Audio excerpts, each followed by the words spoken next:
शुभ रात्रि।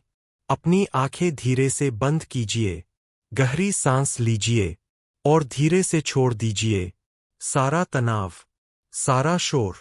अब पीछे छूट रहा है, बस आप है और एक शांत, सुकून भरी रात है। आज की कहानी है सपनों की झील।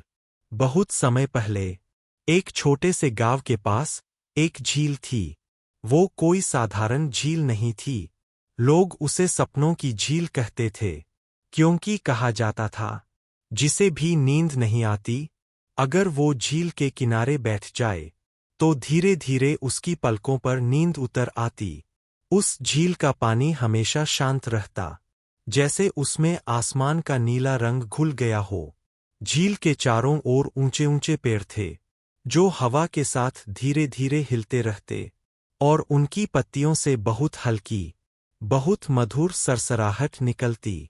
एक दिन एक बच्चा, आरव, उस झील के किनारे आया। वो कई दिनों से ठीक से सो नहीं पा रहा था। उसकी आंखें भारी थीं, लेकिन मन शांत नहीं था। आरव झील के किनारे बैठा। धीरे धीरे उसने आंखें बंद कीं और झील की लहरों की आवाज सुनने लगा। लहरें बहुत हल्की थीं, जैसे कोई कानों में धीरे धीरे लोरी गा रहा हो। धीरे धीरे उसे लगा जैसे झील उससे बातें कर रही है।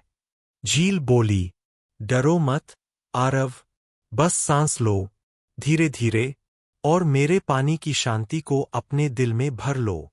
आरव मुस्कुराया, उसका मन हल्का हो गया। उसने ऊपर देखा, आकाश में तारे चमक रहे थे।